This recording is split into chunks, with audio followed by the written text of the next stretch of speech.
Сәлем жастар, оқушылар, студенттер. Қазір сендерде бір керемет демалыс кезі болып жатыр деп ойлаймын.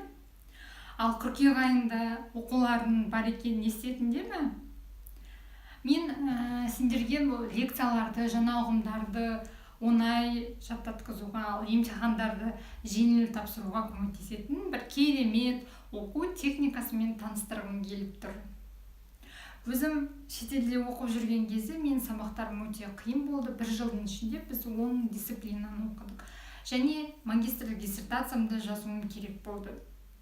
Сол кезде мен көптеген кітаптар, ғылыми мақалалар оқып жүрдім де, бүкіл алған ақпаратымды қалай бір жерге тұжырымдауды білмедім. Сол кезде мен mind mapping, ақыл-ой картасы оқу техникасымен таныстым. Бұл өте керемет оқу техникасы және сендердің оқуларыңды тиімді қылып көмектеседі. Ақыл-ой картасының ең басты мақсаты, ақыл-ой картасы ең бірінші рет ағылшын профессор, психолог Тони Бусон ойлап тапқан. Бұл ақыл-ой mind mapping картасының ең басты мақсаты ол әртүрлі ойларды, концепцияларды бір қағазға қатар түрінде, структуралық түрде түсіндіру. Алдағы қазір видеоларда mind mappingті мысалдарын талдаймыз. Мен сендерге mind mappingті 3 жерде қолдануға кеңес беремін. Біріншіден, егер сендер лекцияларында жаңа ұғымдарды үйренгілерің келсе. Екіншіден, мысалы, егер жұмыста бір креативті қиын тапсырмалар болса, және үшінші, жаңа тілді үйренгілерің келсе, осы ақыл-ой картасын қолдануға болады. Енді жаңа тілдерді үйрену үшін мен сендерге mind mappingтің тағы бір түрін көрсетейін. Қазір өзім Қытай тілін оқып жүргендіктен жаңа сөздерді жаттау маған өте маңызды. Сондықтан мен тағы да бір mind mappingтің түрін көрсетейін.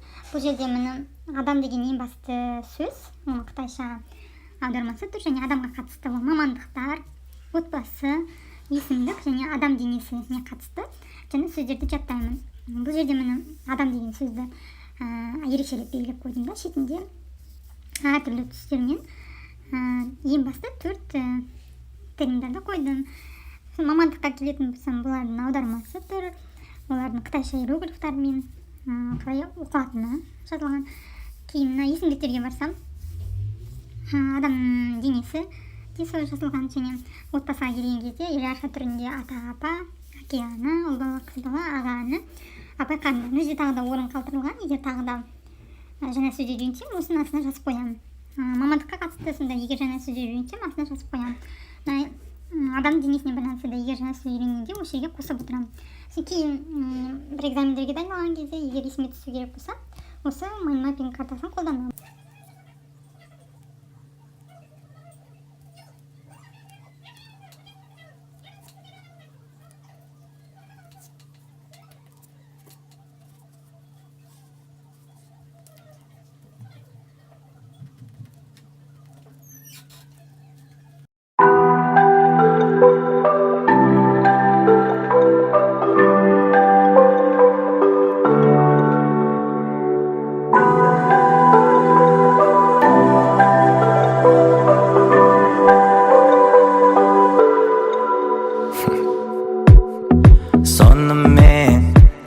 Білемін әркімнің таңдау бар, ал менде арман бар.